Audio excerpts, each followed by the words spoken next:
Good morning, everybody. I'm Evan Medeiros, the Penner Family Chair in Asian Studies at the School of Foreign Service at Georgetown University. I want to welcome you to today's webinar titled Taiwan and the Future of U.S. Defense Strategy in Asia. The Taiwan issue has rapidly emerged at the center of major challenges and geopolitics in East Asia and globally. Following U.S. House Speaker Nancy Pelosi's visit and growing Chinese military exercises and presence around Taiwan, the question of Taiwan has moved to the top of the agenda of East Asia and global politics. Most of the discussion in the United States, however, has focused on when Beijing may or may not take military action against Taiwan, and also what the nature of the U.S. commitment to Taiwan should be, specifically the degree of ambiguity or clarity. Yet very little in the U.S. debate has focused on the nature of Taiwan as a military asset, and specifically Taiwan's potential military importance to the United States. Work on that has been surprisingly rare until very recently, when Caitlin Talmadge published two spectacular articles, one in Foreign Affairs and one in International Security, where she looked at this very issue of Taiwan's potential military importance and the implications for East Asia of the PRC taking over, reunifying with Taiwan and deploying military forces on Taiwan. And so today's discussion is meant to focus on that very issue and to assess her research and what the implications are ultimately for U.S. policymaking. We're very lucky we have four spectacular speakers for today's session to assess what the implications, the policy implications are of Taiwan's military importance. And so let me begin by introducing them in alphabetical order. First, we have Michael Mazar, who is a senior political scientist at the RAND Corporation, has had a very distinguished career in academia, in the legislative branch, in the U.S. military. He is a real thought leader on U.S. defense policy, East Asian security, nuclear weapons and deterrence. Just Google him and you'll find a plethora of wonderful publications on the RAND website and elsewhere. Secondly, we have James Mulvenon, Director of Analysis for Peraton Labs, which is a communications and information research and engineering company in Virginia. James has also had a very distinguished career, including working with SOCI International. James and I first worked together in the early 2000s at the RAND Corporation, and he is a well-known expert and commentator on the Chinese military with a particular expertise on cyber and technology capabilities of the Chinese military. Third, we have Stacy Pettyjohn, who is a senior fellow and director of the defense program at the Center for New American Security, CNAS. Her expertise includes defense strategy, defense posture, U.S. force planning, defense budget, etc. She also spent a very distinguished, has had a very distinguished career over 10 years at the RAND Corporation. And lastly, but certainly not least, we have Caitlin Talmadge, who is an associate professor of security studies at Georgetown University School of Foreign Service. She's a non-resident senior fellow at Brookings, a research affiliate at the Security Studies program at MIT, and generally just a thought leader on a whole variety of different defense and security issues. So welcome to all four of you. Thank you for joining us this morning. Caitlin, we're going to begin with you. And we ask you to give a précis of your wonderful two articles and to really kick off this discussion about Taiwan's potential military importance and what it means for U.S. defense strategy and specifically U.S. policy toward Taiwan. Over to you, Caitlin. Great. Thank you so much, Evan, and good morning to everybody. Thanks for the introduction and the opportunity to be part of a really stellar panel. I'm really excited to get to talk with all of you and folks following along online regarding this question of Taiwan's military value and the larger implications that that might hold for U.S. grand strategy.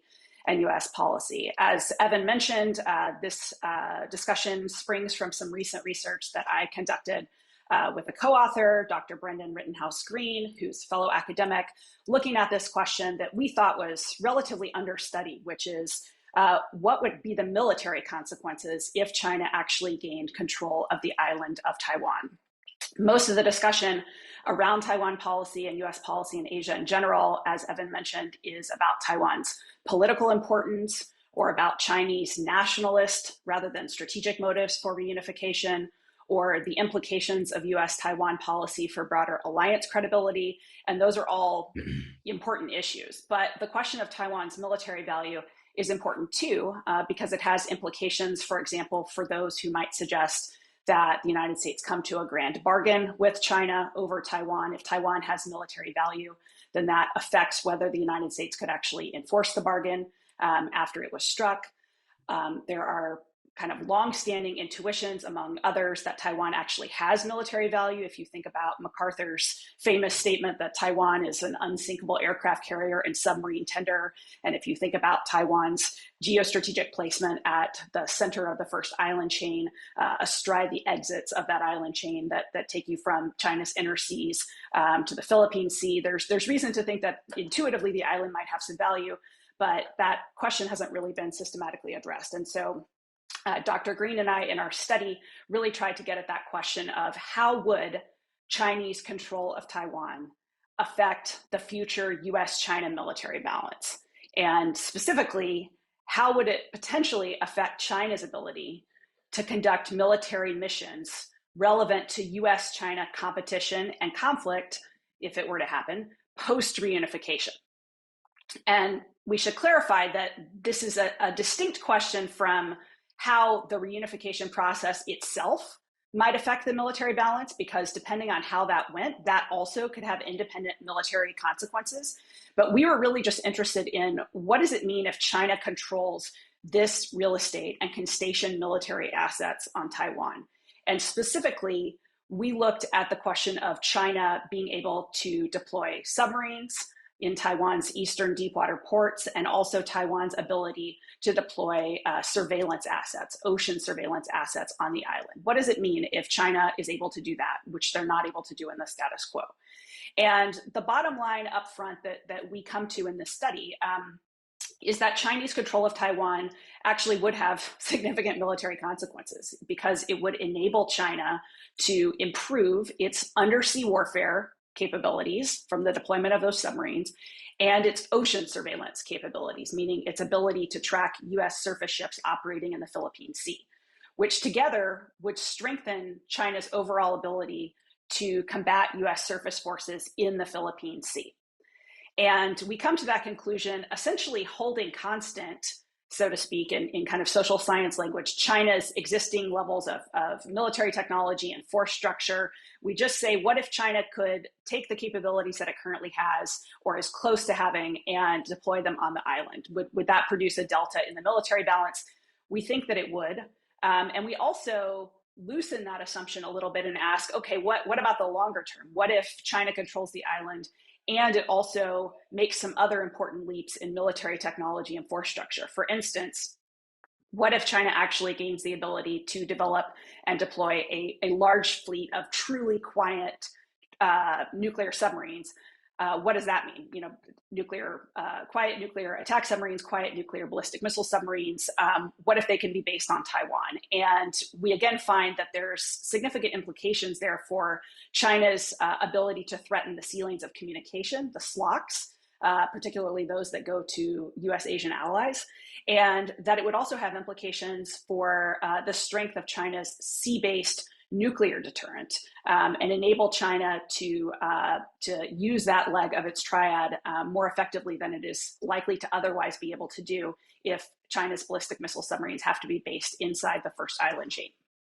So that's the gist of our argument. I'd be happy to expand a little bit more, but the gist of it with the submarine part of our argument is that essentially, Chinese subs right now, submarines have to be based inside the first island chain because that's the territory that China controls. And it's difficult for them to make the journey from China's inner seas to the Philippine Sea, where they would be going after U.S. surface forces that were at standoff range, primarily because the United States uses the exits to the first island chain all along the East China Sea, South China Sea, extending, from the Japanese archipelago down through Taiwan, Philippines, and so on, to construct what are called ASW barriers, anti-submarine warfare barriers, that allow the United States to track and trail and potentially, interdict Chinese submarines that are trying to get to the Philippine Sea.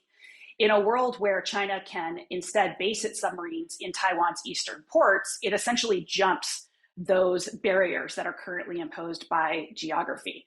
And not only does that reduce Chinese submarine attrition, but it improves China's ability to have submarines on patrol, because essentially it reduces the distance that they have to go from their bases to the Philippine Sea. They just go directly into the Philippine Sea instead of having to make this difficult journey in the status quo.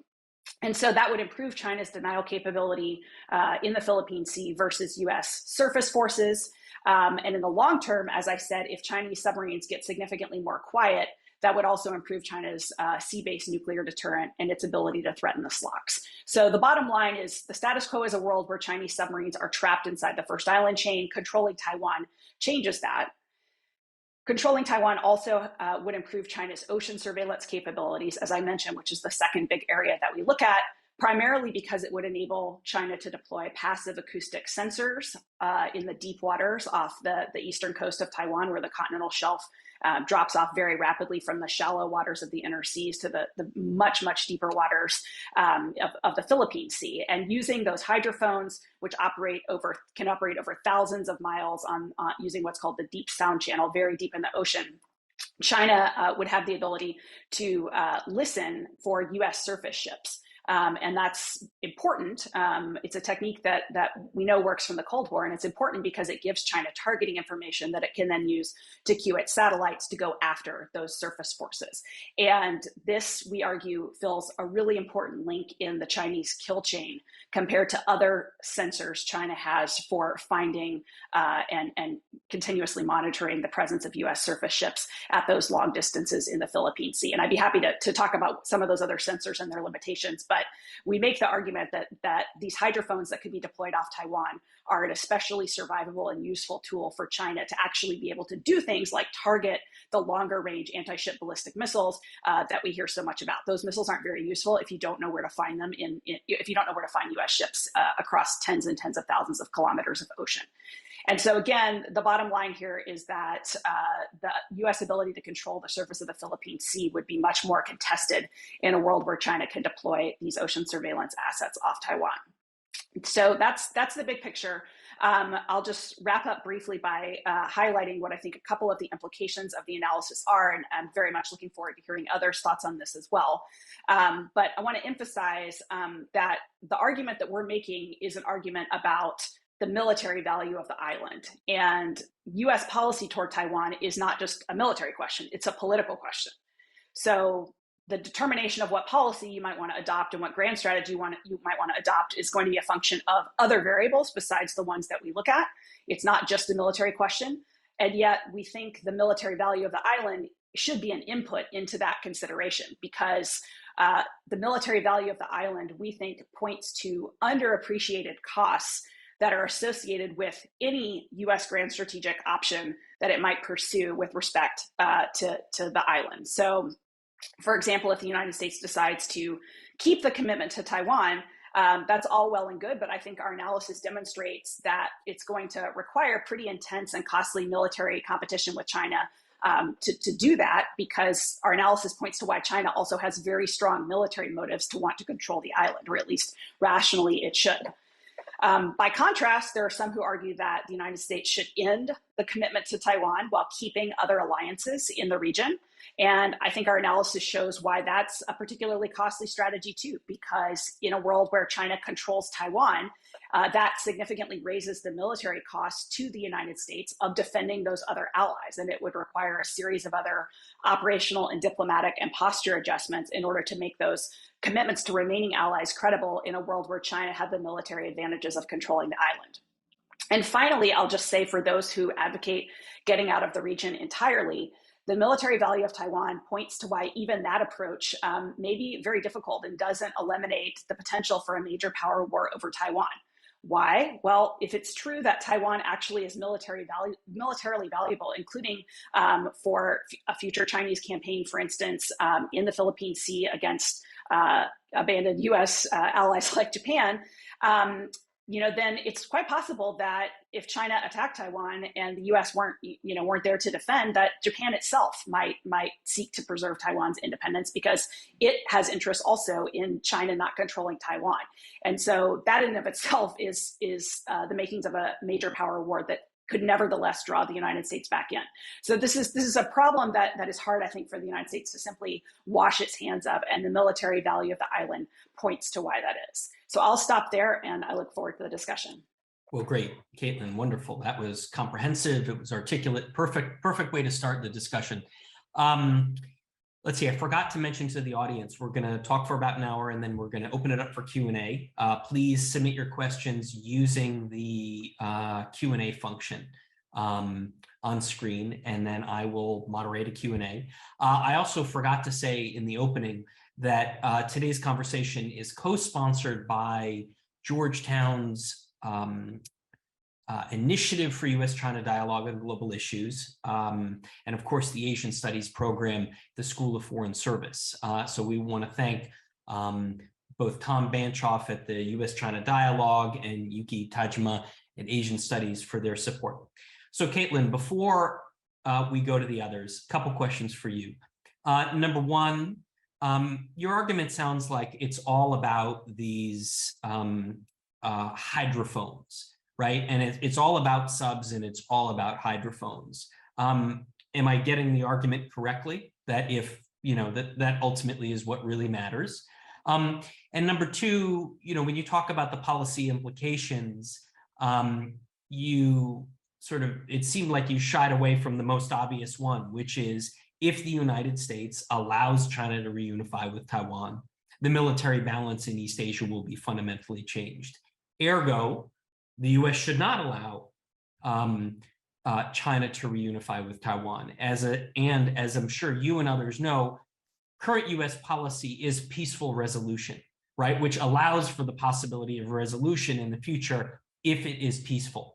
So isn't the sort of pretty obvious implication of your work that if you don't want to fundamentally change the military balance in China's favor, that U.S. policy probably needs to shift from peaceful resolution to preventing unification?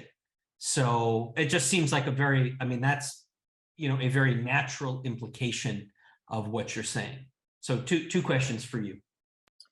Thanks so much. So I'll just take the questions in order. On the question about hydrophones and subs, I take your question to be, are these the most important military assets that China could base on the island? What about other assets that it might put on the island? Correct. And the short answer to your question is we didn't make you all suffer through the many other pages of analysis that we did looking at lots of other assets, because you're right, there's lots of other things that China could base on the island. They could base missiles on the island, they could base sensors on the island, and even in the analysis that we do of hydrophones and subs, we talk about the relevance of other coastal and air defense assets that would be needed, for instance, to protect the hydrophones from a cable cutting campaign by the US and so forth. So yes, China could deploy other assets on the island. And, if the military logic of our argument is correct, we would expect them to do that. We don't focus on those because we don't think that they would be as dramatic in terms of the effects. And so, in a limited analysis, you highlight the things where you have findings. And the other thing is, to the extent that other assets have an effect, we felt that the effect was very straightforward, just in the sense that, if you station anti-ship ballistic missiles 100 miles, farther east, guess what? They go 100 miles farther into the Philippine Sea, right? And it's relatively intuitive. Whereas we think that the effects from hydrophones and submarine deployment there are non-linear. There's a much more significant strategic level. I don't want to say strategic level, but there is it's greater than the sum of it. The whole is greater than the sum of the parts in terms of the effect. So that's why. So can I ask you on that? The obvious system that comes to mind would be double-digit high-quality SAMs on the part of the Chinese, right? Extending the SAM envelope, beyond the Chinese coastline using Taiwan seems like it could have nonlinear effects. So undoubtedly you and your colleague looked at that. So tell us your views on that. So yes, it could. And another piece of the equation is I think it also affects where China can deploy AWACS type assets, which currently, if you think about the need to keep them operating basically over the mainland to protect them, they're not especially useful, especially given the radar shadow from the elevations on Taiwan. And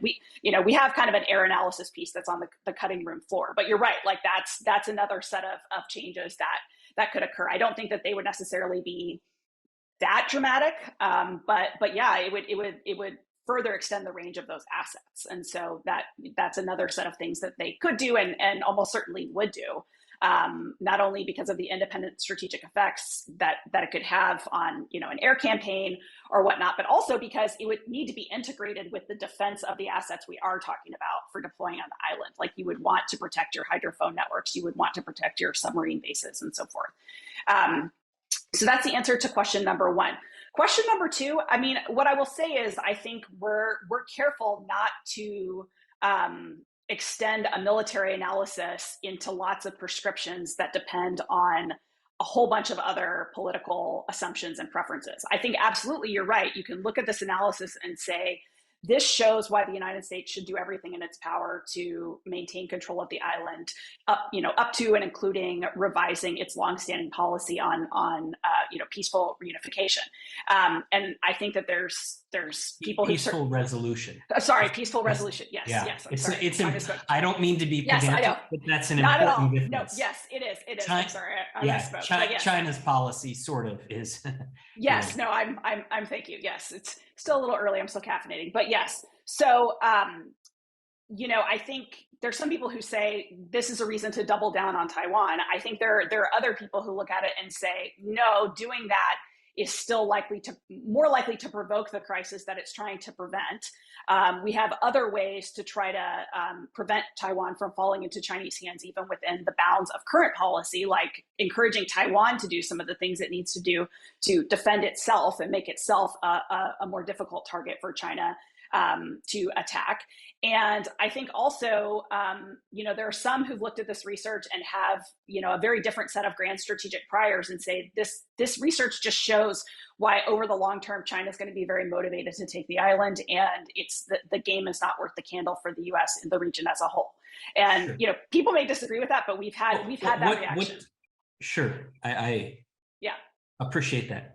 But what do you think, right? I mean, you're professor at Georgetown University. You're a very distinguished expert on security studies. I mean, how do you conclude from this analysis anything but Chinese control of the island of Taiwan would fundamentally undermine enduring American national security interests? So what I'm sort of asking you. Yeah, so that is the conclusion of the article. The question is, what do you do about that, right? And from my perspective, I come away from a lot of this analysis thinking, yes, keeping Taiwan out of Chinese hands is important, but the U.S. can't want that more than Taiwan does. And so, I look at a lot of things Taiwan is doing and also not doing. And it's concerning from the perspective of trying to avoid the outcomes that we talk about in this research. So, for my money, I would put more focus on building up Taiwan's own capabilities, encouraging Taiwan to buy the correct things, encouraging Taiwan to train in the right ways, encouraging Taiwan to reform some of its, I think, civil military relations that have implications for the generation of military power.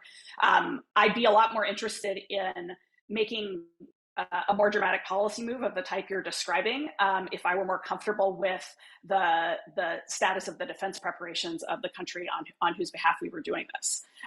So I think that there's a whole other piece here about what the ally is doing. Sure, sure. Now, of course, if Taiwan, for a variety of reasons, political reasons, budgetary reasons, isn't able to do what you recommend they do, isn't your analysis imply the juice is probably worth the squeeze, given that we now know, based on your excellent research, the implications for U.S. defense strategy of China controlling Taiwan are far more serious than anybody thought, because nobody had done this analysis to date?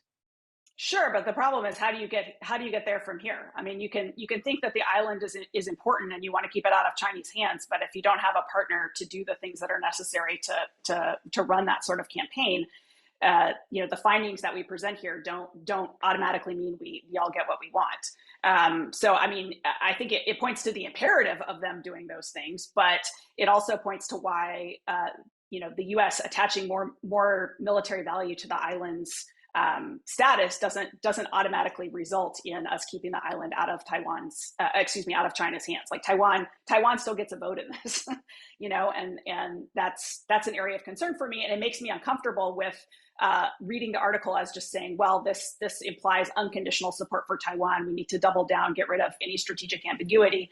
And it's like, well, that policy also has a lot of costs. And so I don't think all the prerequisites for it are there. But again, that's my take looking at it more broadly. That doesn't come out of a military analysis alone. And that's where we want to be careful, because I think there's different ways that you can interpret the findings here. Mm-hmm. Okay. I want to invite Mike Mazar to come into this conversation, because Mike, I know you thought very seriously about Caitlin and Brendan's work and would love to get your reactions to it. Yeah, thanks so much. I really love this work in a lot of ways. As Evan was saying, it's really in depth in a way that you rarely see in the unclassed world. It introduces a lot of issues that we need to be talking about. It's incredibly sophisticated, so I really love it. The question that I sort of come at it with is, what are the implications? I think it's sort of obvious that the possession of Taiwan would provide some additional military capabilities to China. The questions to me are how much and what does that actually mean? And even when I'm done reading the articles, I sort of am still left with the thought that I'm not sure that this factor alone is really decisive. And it's true for 4 reasons I'll just quickly summarize. So first, the military importance of the island is a function of a second factor, which is recognized in the article, which is China's interest in further military aggression. In the essay, they say if China is quiescent after reunification with no further regional ambitions and posing no further regional threat, then we acknowledge that the question of post-reunification military balance is largely moot. Now, China is going to be an aggressive power. There's going to be tensions. There's going to be stresses. But I think there's a strong argument that China does not have ambitions to invade and conquer other countries in the region once it has achieved Taiwan, or once it has reacquired Taiwan. And if that's the case, then the military advantages it gains from Taiwan, I'm not sure of the importance, because they won't be decisive. Caitlin was mentioning how China might be interested in getting Taiwan for military reasons. I think the political and then now personal reasons for Xi Jinping are vastly more significant. China, as far as I have been able to see, and obviously Evan and Jim will know a lot more about this, doesn't primarily want Taiwan because of its military potential in order to conduct further military campaigns. So that to me reduces the salience. Second, I have a question, reading the analysis of just how significant is this advantage that they gain. The article, the IS article uses terms like significantly alter, likely to improve the military balance in China's favor, opens the door to new capabilities. But as they so rightly recognize in the article, these are 2 of many factors in terms of military capabilities, operational concepts that will determine military outcomes. How decisive they are on their own, we just don't know. And of course, the United States will respond and will try to take countermeasures to these Chinese advantages. So I don't see the work demonstrating a clear threshold of decisive effect from these particular technologies. Third, the advantages of possessing Taiwan have to be counterbalanced against the cost that China would pay. And I think it's interesting that in the article they say, we treat the island as though it instantaneously materializes in China's hands as a base for military operations. By contrast, if China were to become mired in a prolonged effort to conquer and occupy Taiwan, reunification might destroy many Chinese and Taiwanese military assets. But it seems to me that's the whole question for China is Taiwan, especially now, given political trends in the island, it is not going to instantaneously appear as a part of China. And China will have to wage an incredibly expensive and destructive military campaign to get it. So a China that has conquered Taiwan at the expense of half its Navy, half its Air Force or more, enormous international outrage, economic sanctions, further damage to its high-tech sectors. If it now has some better submarine basing and hydrophones, the military balance, I'm not sure, has shifted in China's favor, and it would take many years before it did so. And then finally, it's hard to have this argument. I think the technical arguments about these two sources of advantage are open to question in a way that is a dialogue that's probably hard to have at the unclassified level. I think each of the advantages in terms of hydrophones and submarines is more conditional than is sometimes presented in the article.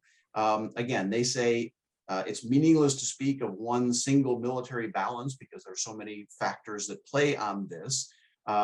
But the work inevitably, because it's focusing on them, has to raise up hydrophones and submarines and say these are individual military factors that make the big difference. I mean, just for hydrophones, for example, there's an argument that these will allow China to look out thousands of miles into the Philippine Sea and see US naval assets and target them. But there are obvious potential countermeasures we could use, spoofing and jamming. We could attack the facilities on Taiwan. They make the argument that we might not be able to find them, but they have to be constructed, and we're pretty good at seeing things that are under construction. So there are just a lot of countermeasures that the United States could take that leave me wondering if we're talking about a scale of advantage, is this a 5% improvement, a 10%, a 12%? We just don't know.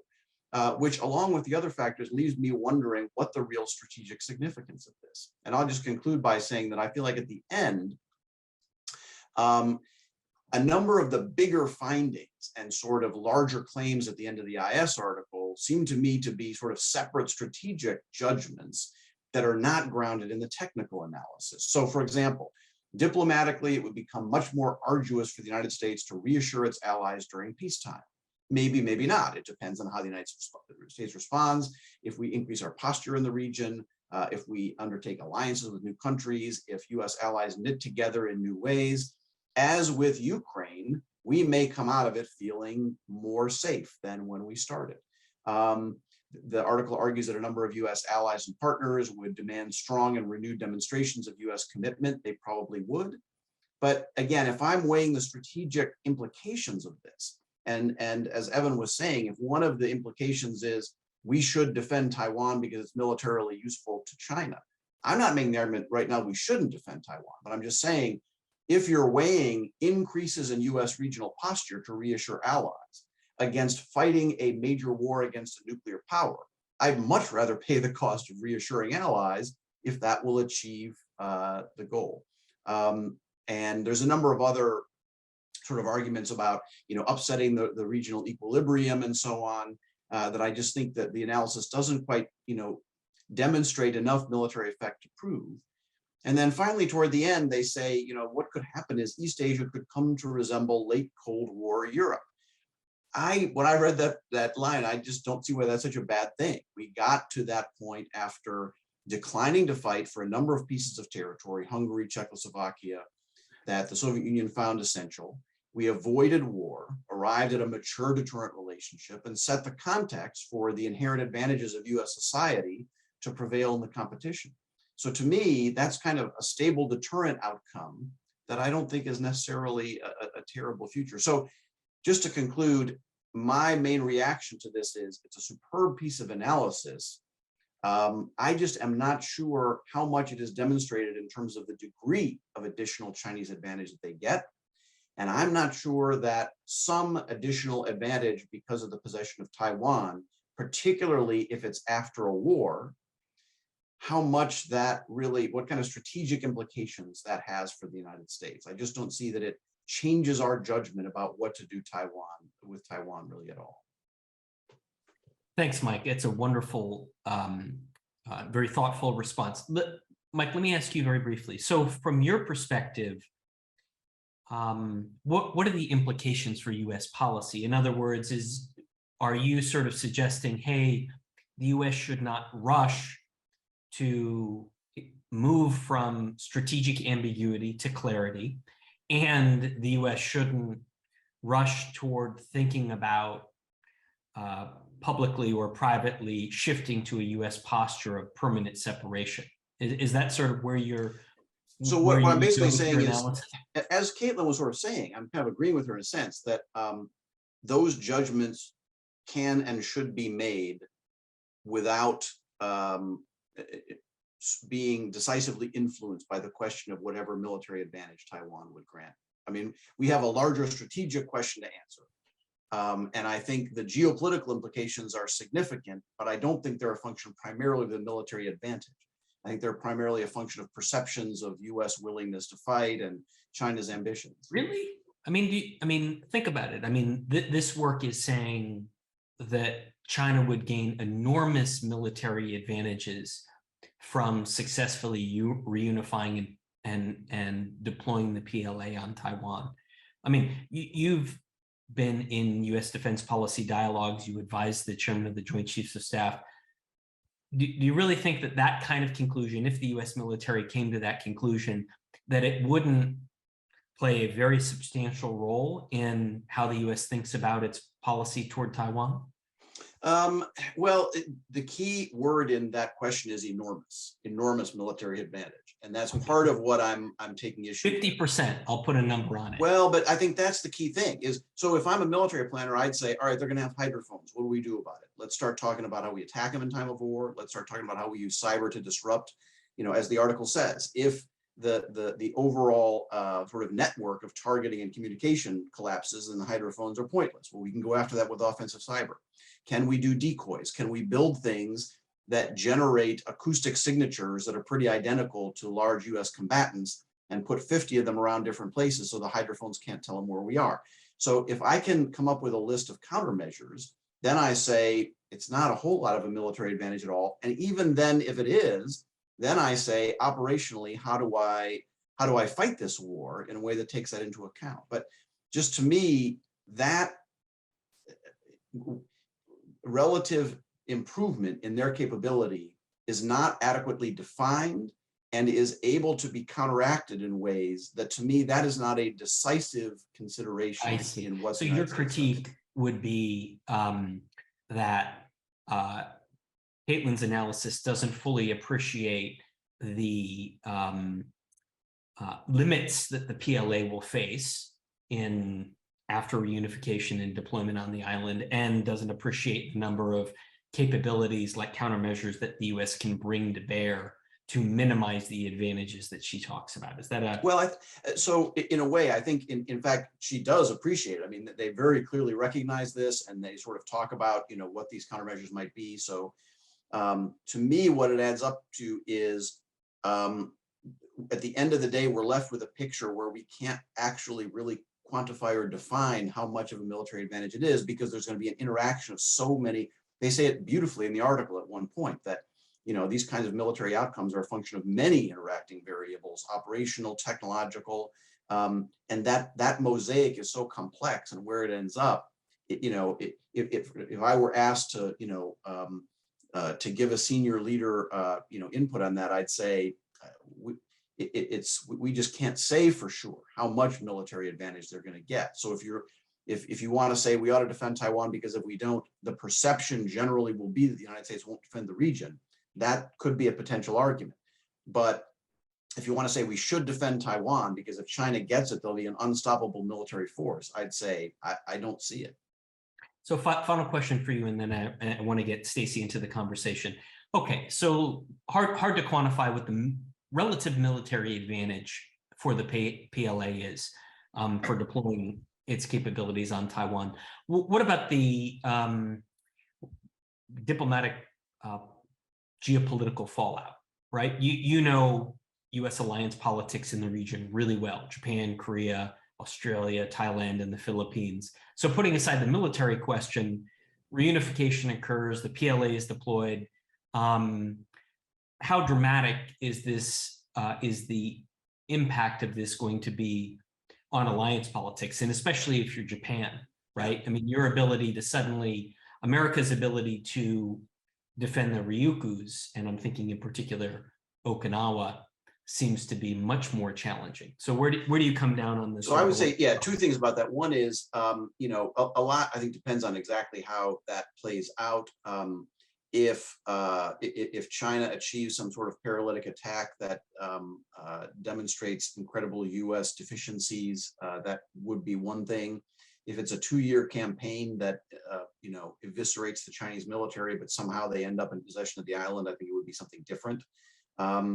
That is absolutely a significant factor. And as you know, you can talk to officials in a number of governments who say, if we didn't defend the island, if China rapidly succeeded, that would be a problem. But right. I do come back to the idea that when you mentioned the Ryukyus, I don't see this as a step toward the next step of Chinese military conquest of other places. I think one of the first U.S. actions would be to significantly increase posture in Japan, and with limited landmass to work with, but still putting U.S. forces and reemphasizing the pledge now that the Senkakus fall under Article 5, and basically say to China, you know, if you go after Japan, I mean, again, so much depends on how the fight for Taiwan goes. Has Japan already joined, or were they defeated along with the United States? But I just, you know, and would the Chinese military be in a position to go and attack Japan after the enormous cost of taking Taiwan? So that idea of what's the next step, I'm just not that concerned about it. Got it. Stacey, I want to invite you into the conversation. You've got a very distinguished career at RAND and other institutions as a force planner. So from the perspective of you know, like an American force planner, how do you evaluate the conversation so far? What do you agree with? What do you disagree with? How concerned are you about this possibility of reunification in which the PLA is deployed on Taiwan? How dramatic an impact would it have on the military balances, you know, in East Asia? So what's, you know, from your perspective, how do you look at these issues? Sure. Let me see if I can add something to this great conversation. And let me preface what I'm going to say by pointing out that I largely agree with the article. So many of my comments are quibbles and then ways to think about extending the analysis and sort of rounding it out. I wish I could have seen what was on the chopping block in terms of the air piece. In some ways, however, I think that Caitlin and Brendan overstate the impact of gaining Taiwan and being able to use it for undersea capabilities, but also understate it. So let me walk through the two and then tell you how I think you could extend this analysis going forward. So I say they overstate it because in most of the analysis that I've seen, most of the war games that I run, the U.S. surface Navy does not come inside of the second island chain until China is out of its intermediate range ballistic missiles. So we are either self-deterred or concerned enough about the survivability of the large surface warships that we're not going to actually operate in the Philippine Sea if we think a war is coming. Now, if there were a protracted conflict, I have seen, you know, then the Navy sort of moves in after a few weeks when the threat has diminished. But right now, China already has a layered network of sensors. And this is where I think the overstating the impact of the hydrophones, which are just going to be queuing. So they're going to help you to get an initial track on what you think might be a US naval ship. But right now, China can do that with satellites. Their military satellite capability is limited, but there's a considerable commercial satellite capability and others. And where I think they actually have more challenges and where Taiwan, having been incorporated into China and being able to be used as a military base might provide more advantage is actually on the end of the kill chain where they have to get the precise targeting. Because right now you can't do that with satellites. You're going to have to either get eyes on it or sensors that are closer. And while it is true that being based on Taiwan just gives you a couple hundred more miles, depending where you are, that actually can have disproportionate effects for aircraft because you can generate more sorties. Depending on the endurance, you have more time on station. So if you're searching and trying to find tracking on different ships, that would be very helpful for you. So that's the overstate, understate piece. I think when you think about going forward and how to make sense of this, I'm not as sanguine as Mike that China doesn't have grander ambitions. I don't know if they know exactly where they want to go. We know they do in the South China Sea. There are areas that they claim there, and that there's some longstanding animus between China and Japan, which the U.S. has pledged to defend. As we think about this going forward, what I would want to know and how to get a better sense of how this would change the military balance would be contextualizing it more and trying to come up with a range of different scenarios that we might be fighting over. You know, if it's defending Ishigaki, like some of the most southernmost islands in the Ryukyus, well, we're going to probably be in a lot of trouble because they are likely within Chinese air defenses that could be on Taiwan. Okinawa, the main islands, I don't know exactly how it would shape it. And here the particulars matter. You can think about having to defend US territories too with Guam and the Northern Marianas. I think the biggest strategic impact of securing Taiwan would be that it opens the Chinese up and lets them out of the first island chain, gives them a little lily pad that'll help them go a little bit farther, but it means that they're not sort of bottled in by countries that are somewhat potentially hostile to it.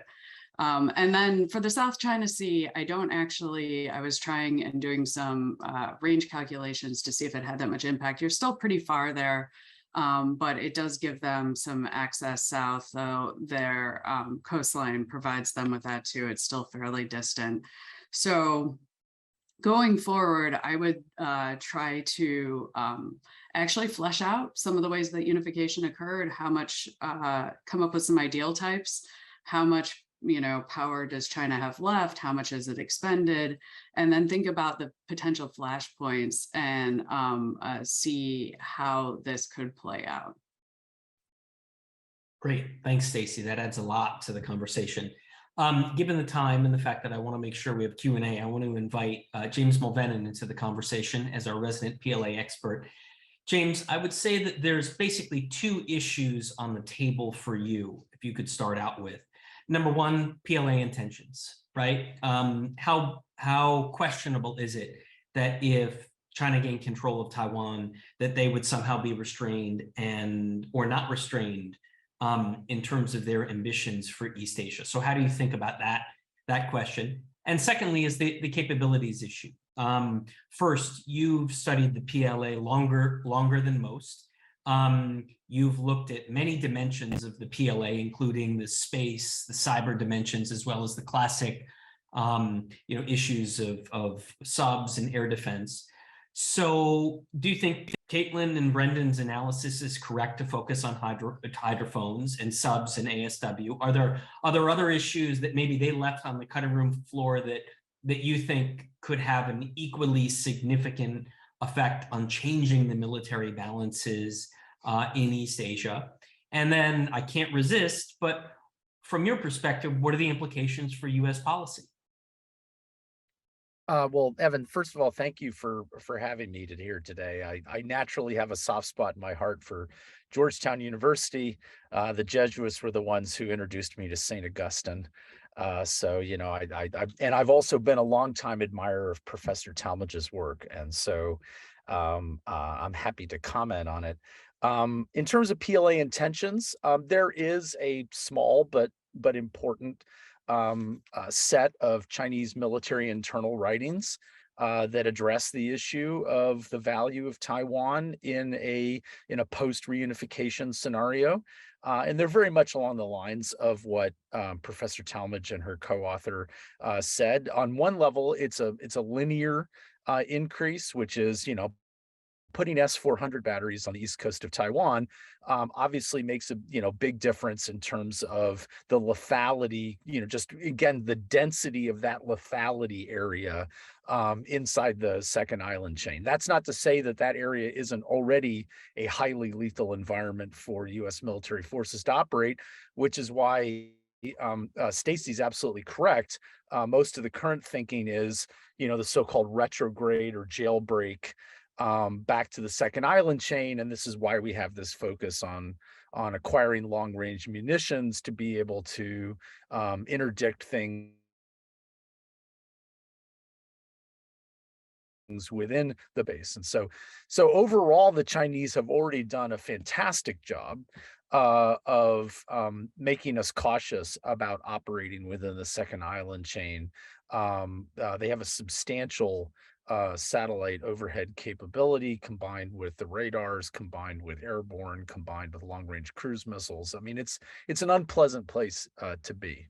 That being said, I found the two articles focus on ASW particularly interesting because within the PLA community for many years, China's lack of focus on ASW was a glaring sort of outlier in terms of its overall fairly pensive military modernization strategy. And for many years, U.S. military planners have argued that our undersea dominance remains one of our critical asymmetric advantages, despite all of the things that the Chinese have done to create this lethal environment. And so it's an interesting counterpoint to then focus the article on changing those dynamics. And that argument I just made didn't come out as clearly in the article, but I think it actually buttresses their analytic choice to look at ASW.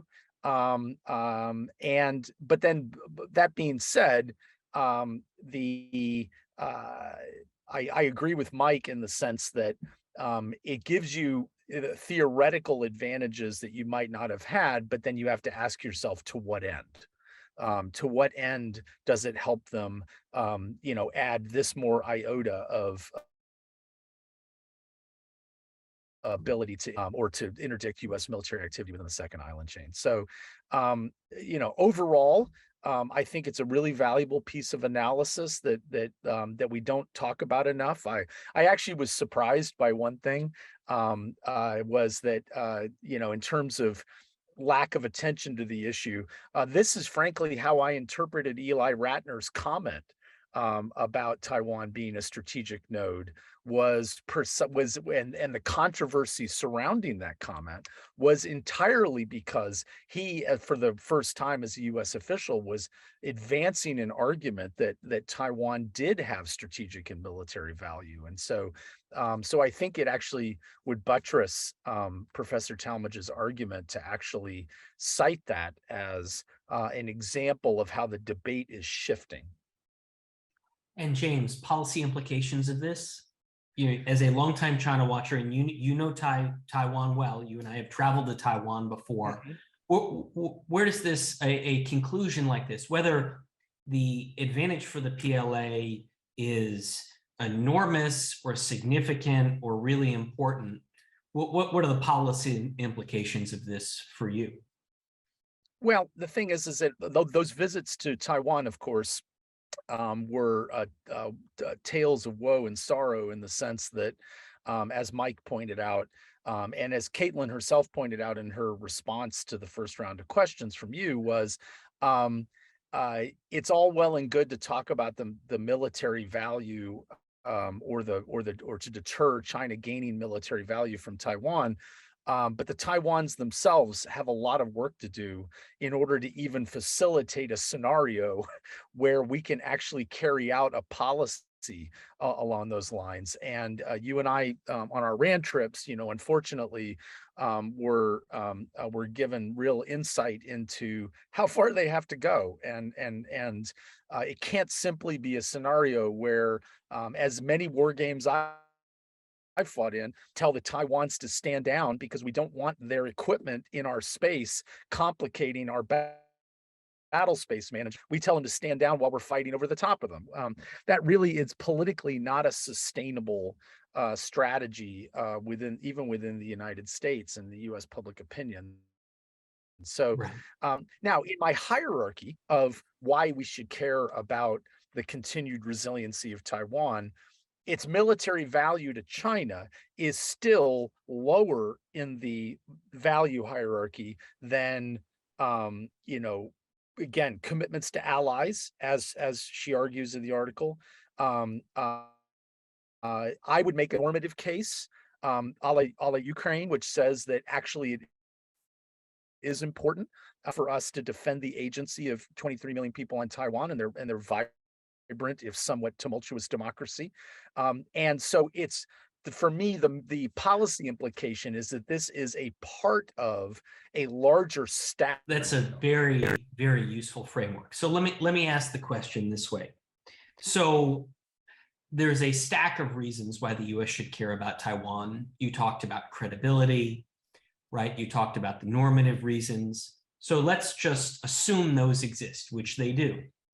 But if there's one element of the stack that to date has not been specified, now has been very usefully specified by Caitlin and Brendan's work, my question to you is, doesn't that that combined with the existing assumptions of the credibility and the normative arguments, does that shift the calculus on the US part?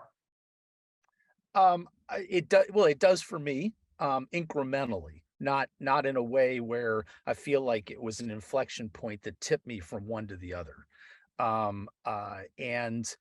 That being said, I do agree with, I think Mike, an important point where he said, to basically military value to what end, right? I actually don't, I can think of situations in which China wants to exercise a military sphere of influence over neighboring countries, over Oceania in particular, whereby their closer military proximity from being on Taiwan gives them the wherewithal to say, you have to take even preferences before you make moves X, Y, or Z.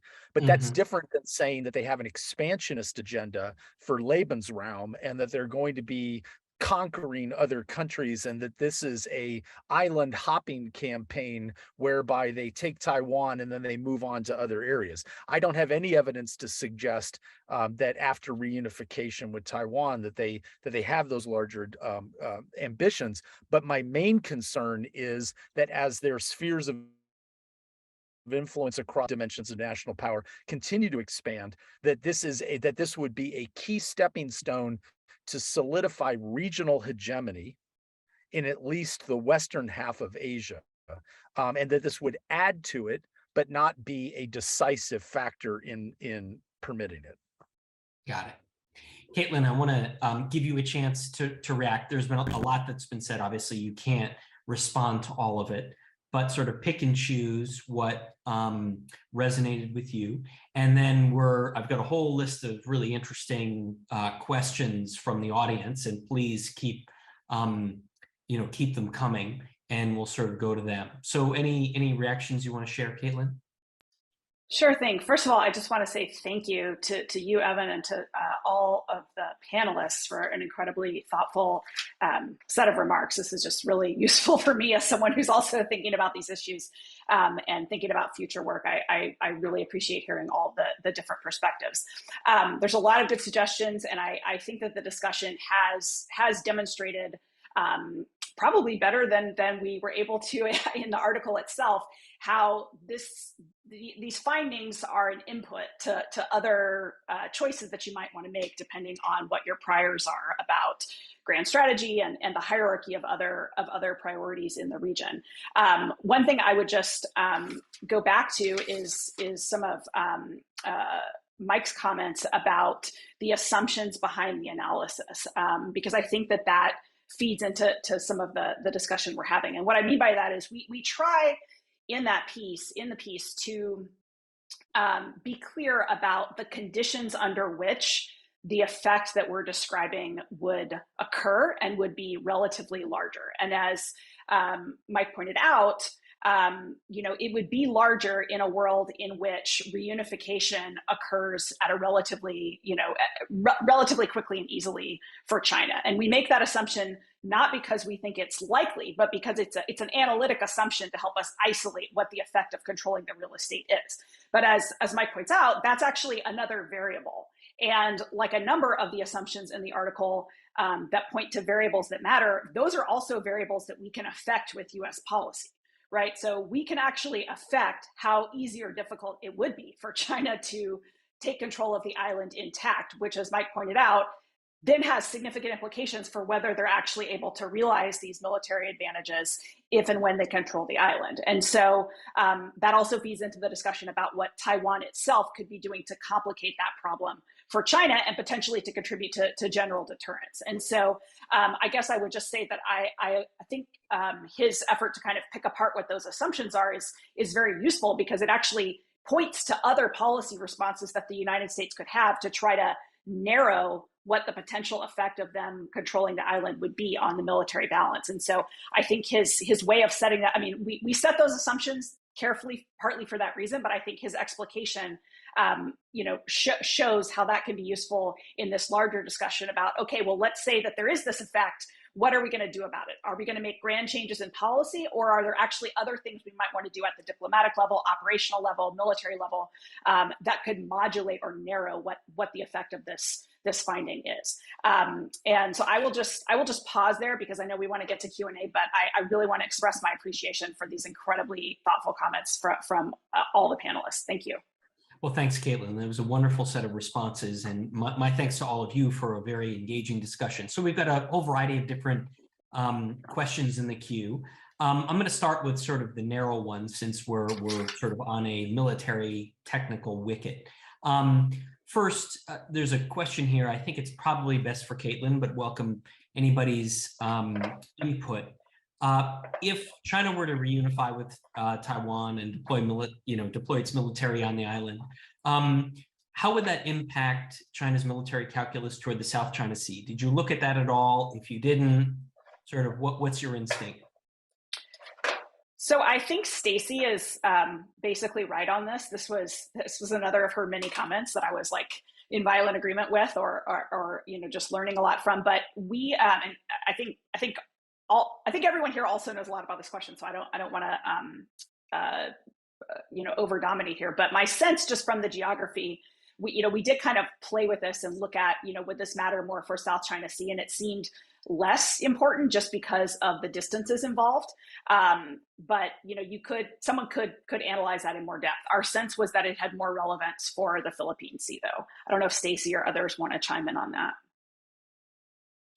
I agree. I would add, I think where it changes things is also strategically, with China's not worried about and focused on unifying with Taiwan, then it can shift the focus of its force development and force structure and think more about projecting power farther, because the South China Sea does end up being farther away. Mm-hmm. Mike, I see your hand up. Do you want to come in here? Yeah, just super quickly. I just wanted to say it, and I think Stacy had made this point before, and I think Caitlin as well, that part of the distinction here is what is the Chinese military challenge we're dealing with, regardless of whether they take Taiwan. And as Stacy emphasized, we kind of already treat the Philippine Sea as a denied area in the time of conflict, and they're already building a lot of capabilities for long-range power projection, as Stacy was implying. So to me, that's another reason why getting Taiwan back adds to a process that is well underway and that we have to deal with, to the question about the South China Sea, whether or not they have Taiwan.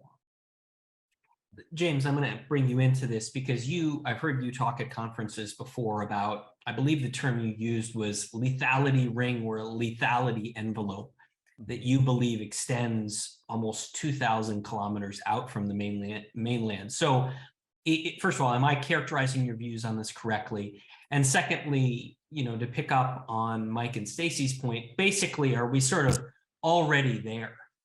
Is the lethality ring or the lethality envelope so extensive that the marginal reduction in, our US military space to operate and the challenge of the US military force projection, is it already so great that if China got Taiwan, yeah, I mean, it would make it worse, etc., but not in a game-changing way?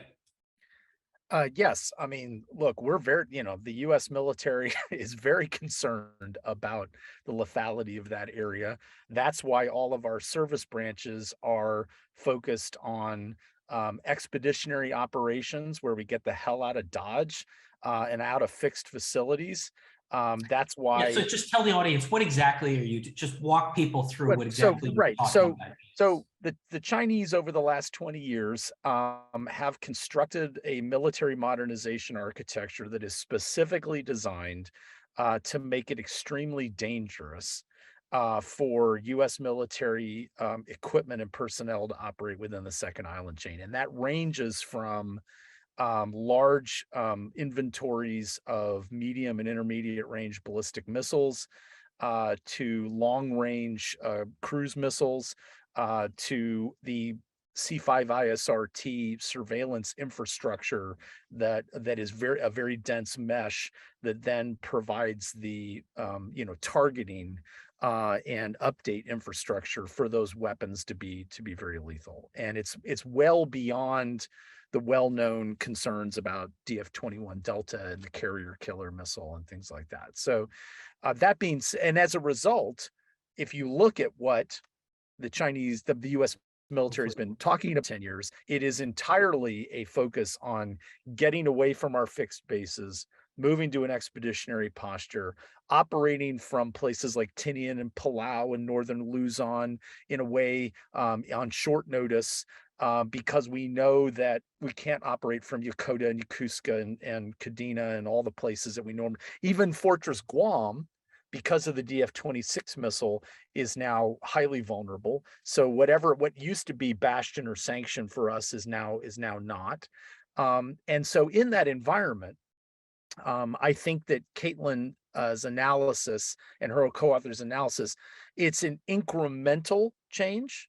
But I don't want to diminish it by just saying, oh, it's X number of 100 kilometers further out, because there are those range rings, the extension of those range rings, if they were based on Taiwan, actually creates new geostrategic problems for different sets of allies, different sets of movement.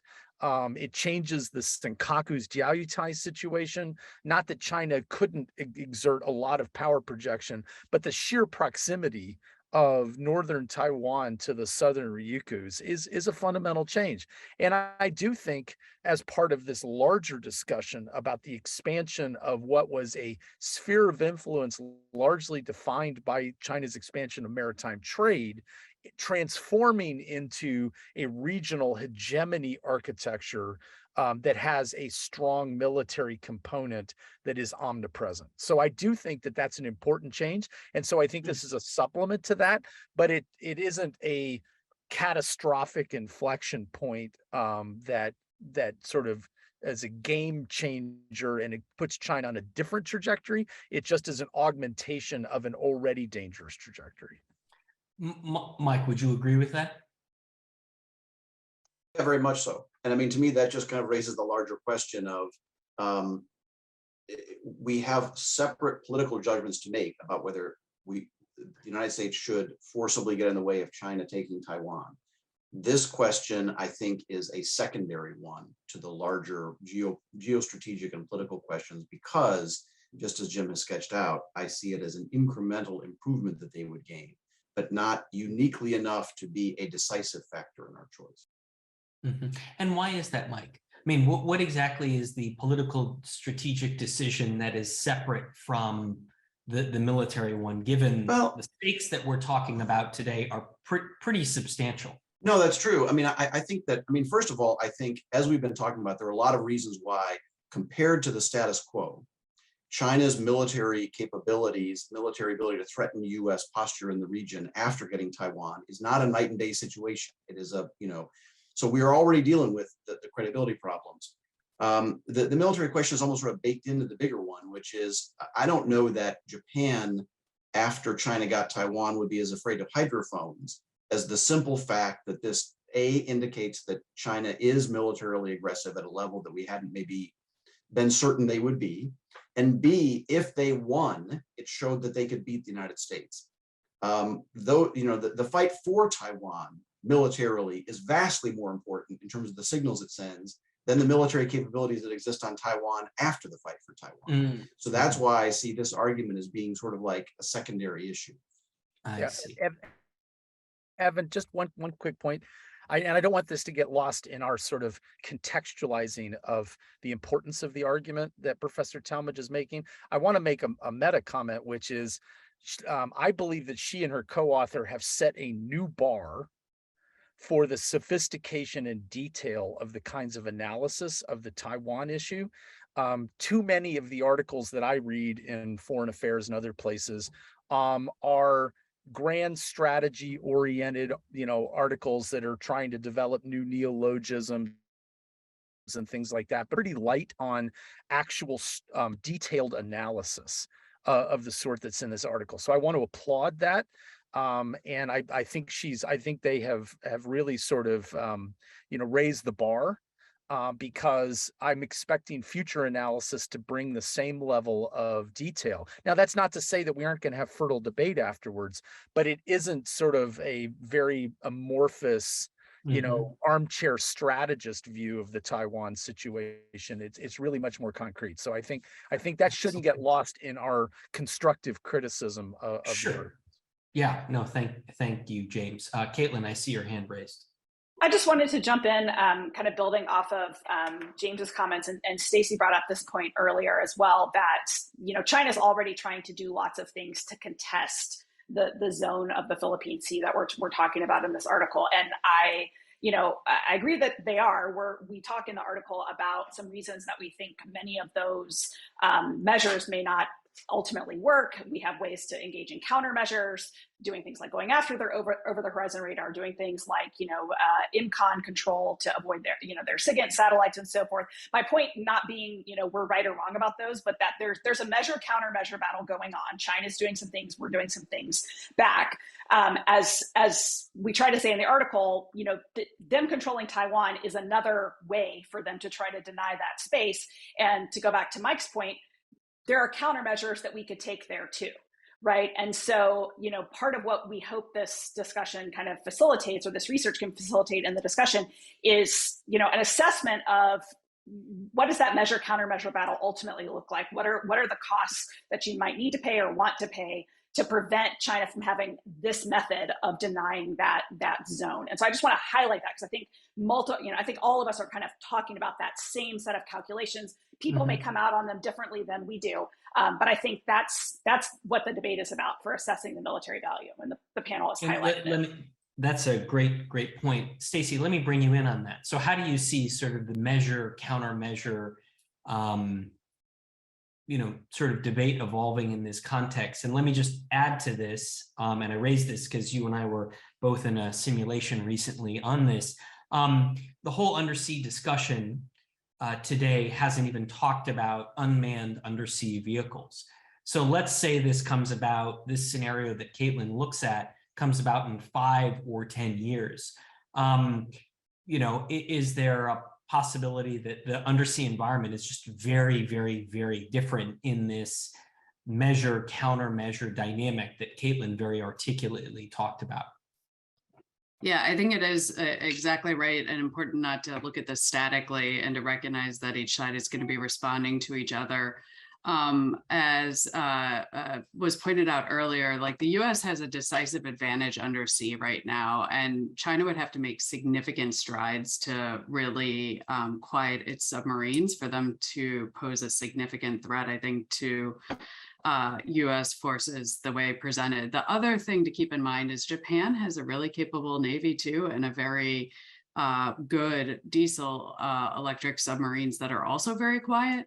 And when you factor in their proximity and their interest in keeping these straits open and countering China's ability to control and deny access to these straits to other actors, or to target them and the U.S., that is significant in and of itself. When you factor in UUVs, that's where you imagine that there could be these smaller unmanned underwater vessels coming in and potentially sabotaging the hydrophones and going back and forth. And certainly this would be a place where Japan would probably have more of an advantage than the US in terms of being right there and being able to constantly seed and reseed if they're going back and forth.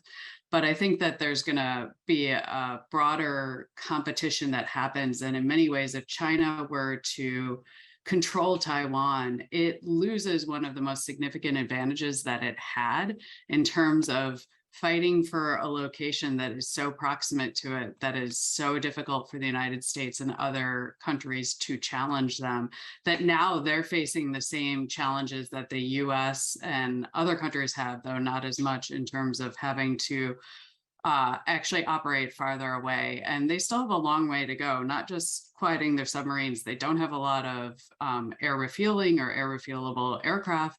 And all of that, takes time to develop those skills in addition to the actual capabilities. Mm-hmm. That's several great points there. Stacy, let me ask you and Mike. So, we're in this theoretical world of China, China deploying forces on on Taiwan, after some kind of notional conflict. What role do you think allies play? Should in that sort of notional world, are Japan, Korea, Australia, others, are they just simply much more active and present? In other words, the challenges that Caitlin and Brendan identified are ones that the US may not have to deal with alone. I mean, I certainly think so. You already see Japan, though I'm by no means a regional expert, making a lot of moves in this area in terms of wanting to enhance defense planning, its interpretation or reinterpretation of its constitutional limits of what falls under self-defense has become more expansive. And without, stretching anyone's limits too much, if China controlled Taiwan, self-defense of the Southern Ryukyus is suddenly something that could entail a lot of different capabilities, activities, and missions. And I would imagine that Tokyo would have every reason to be investing heavily in its own defense and taking measures as a precaution. Mm-hmm, mm-hmm. Mike, let me ask you, what about something like AUKUS? Are we suddenly going to have Australia and maybe even Britain with a lot more skin in the game? And if AUKUS comes to fruition, or when it comes to fruition, American subs and British subs and Australian subs just sort of patrolling together. Or, do you see that kind of world? So I think the words suddenly and AUKUS don't go in a sentence together, particularly with regard to the submarines. And I don't know that, I think to your larger question, the critical thing for me is Ukraine is instructive in this regard, is that we're talking sort of in the abstract about what happens when China gets Taiwan. But if we assume, which I think is fair, that Taiwan is not going to wake up tomorrow and have completely shift its view and have a vote and peacefully agree to join the mainland, if China were to undertake a massive invasion and a war to seize a democracy of 23, 24 million people, kill tens or hundreds of thousands of people in the process, engage in conflict with the United States and possibly others that risk nuclear escalation, that's a world we can't imagine really in some ways. And I think the reaction of many countries in the region, Australia, Japan, the European question is significant at that point. I mean, obviously we've been seeing some European countries make some statements posturing a little bit differently on the Taiwan thing, although they're still a ways away from any sort of commitment. But I think you have a substantial regional rearmament at that point. And to me, that really changes the context for post-Taiwan Chinese military power, because suppose Japan doesn't enter the war, suppose China defeats the US efforts, but loses a majority of its leading military systems in the process. And now you have Japan, Australia, South Korea to a degree, Philippines, perhaps others, significantly increasing defense spending, the United States redoubling its commitment. That's not a world where, to me, hydrophones and additional submarine capabilities make all that much of a difference in that grand kind of post-war environment. Mm-hmm, mm-hmm. So I've got a whole series of questions that are slightly adjacent to what we're talking about, but given what a distinguished group we have, I can't resist but asking about Ukraine and what sort of lessons you think the U.S. should be taking away from Ukraine for applied to China, Taiwan. James, I'm sure you have views on what lessons China, the PLA, might be learning about Taiwan. I have so many of these kinds of questions. I know it's not on point to today's discussion, but given who we've got here, who'd like to opine about Ukraine? Okay, Dr. M. Yeah, so a couple of things. The main thing that we've learned from Ukraine is that it's validated our resistance for the last 20 years to the weapon systems that the Taiwan military has asked to buy. Apache helicopters, Abrams tanks.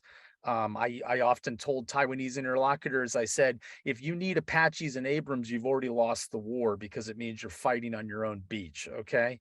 The dilemma we have is that we've given every Javelin and almost every HIMARS that we have to the Ukers, and we're trying to Stingers. Don't forget about those guys. and we're trying to restock like crazy. And so now there's this dual demand for replenishing our own forces, replenishing the Ukrainians, and also potentially pushing these to the Taiwans. And to be honest, our sclerotic defense industrial base, because of consolidation, is not as nimble as it should be, and so we have a real problem there. If I'm on the Chinese side looking at Ukraine, I don't think they draw as many conclusions as people think. I think the Chinese military can quite reasonably say we are not the current Russian military. We are not corrupt and incompetent and racked with, hazing, Dudovshchina, and all these other things. We have actually, built a very capable joint operations military. So I don't think they're drawing a lot of conclusions from the performance of the Russian military. I think they're more concerned about, what Ukraine has meant for us in terms of how we're now going to change our defense cooperation strategy with the Taiwans in ways that actually could make Taiwan more of a porcupine, more difficult to actually conquer. Mm-hmm. Interesting. Caitlin? I want to foot stomp everything James just said. I totally agree. I think also, there's the question of lessons for the Taiwans to learn from Ukrainian resistance. And I think, the Ukrainians had a big wake up call in 2014, right after the annexation of Crimea. My understanding, again, not a regional expert on Ukraine by any means, but my understanding is that really pushed them to get their house in order in terms of military training, the relationship with the West for, the hardware, but also how to use it, improving civil military relations, improving their ability to mobilize manpower and so forth. And that's a big part of why they've been able to impose this incredibly surprising degree of resistance against this much larger neighbor.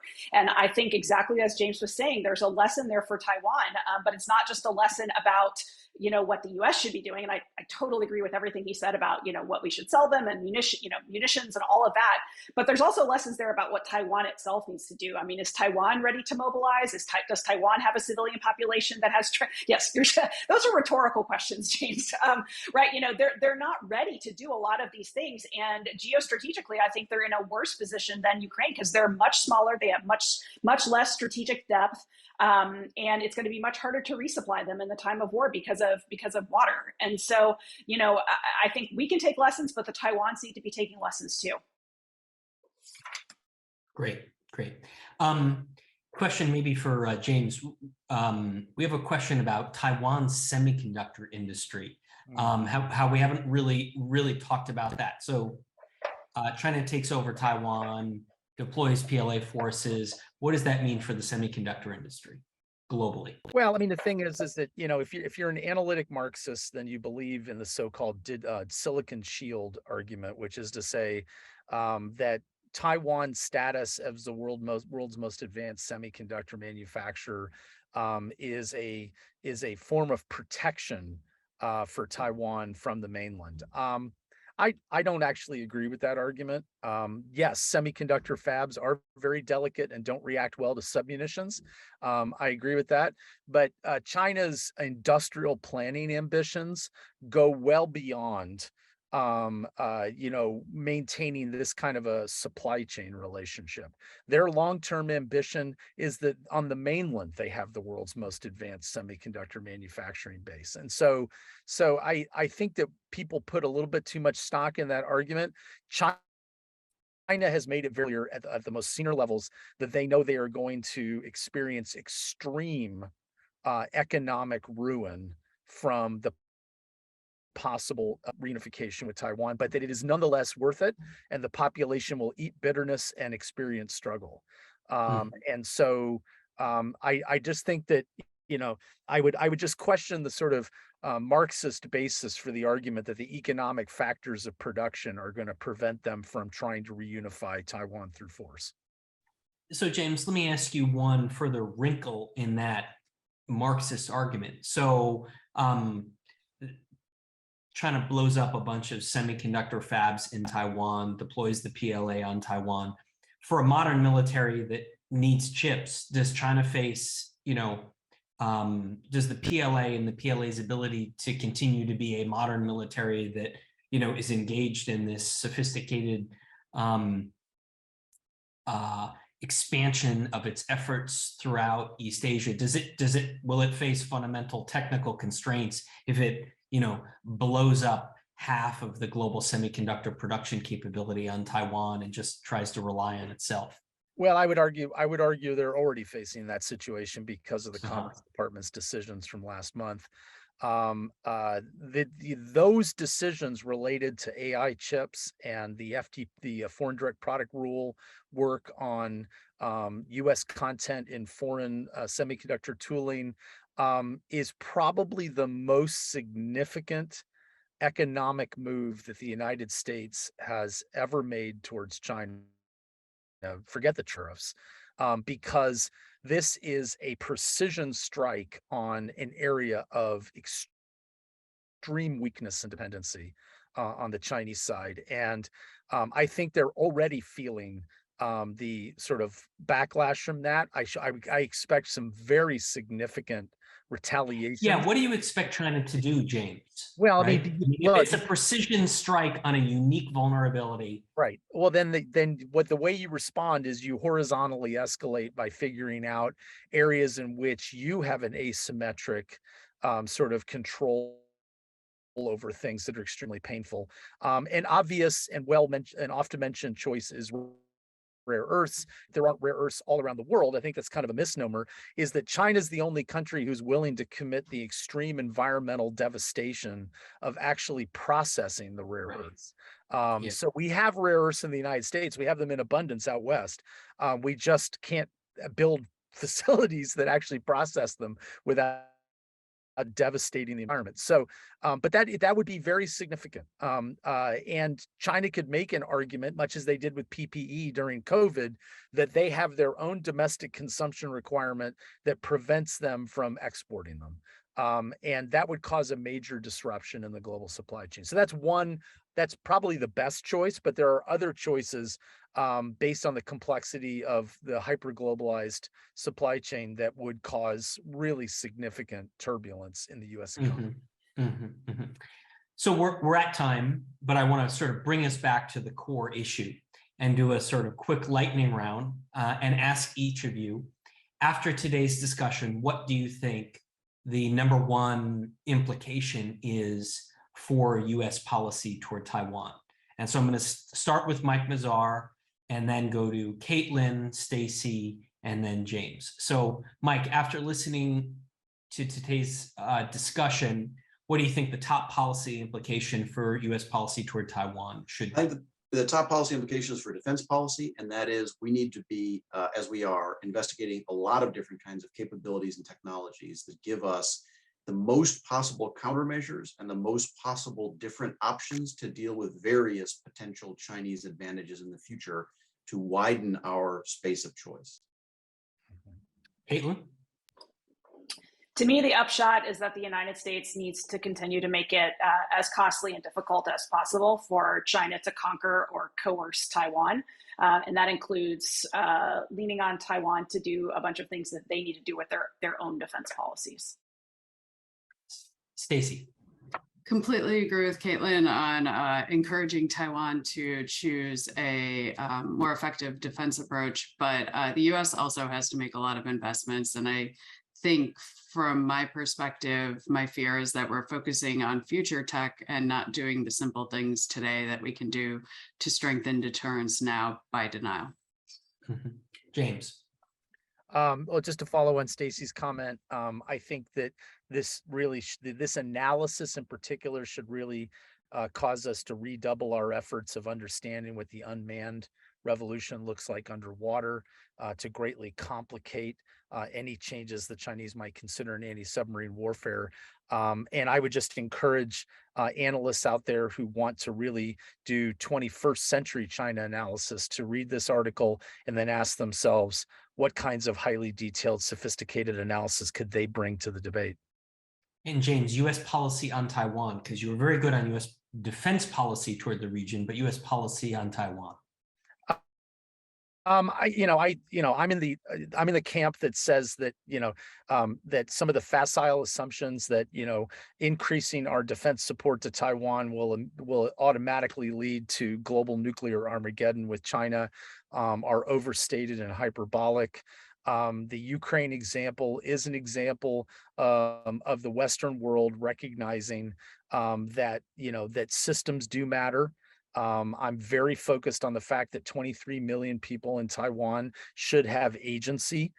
They've chosen to have a democratic system. The idea that somehow an agreement we made 50 years ago during the Cold War, should consign Taiwan to Chinese unification, to me is sort of legalism run amok.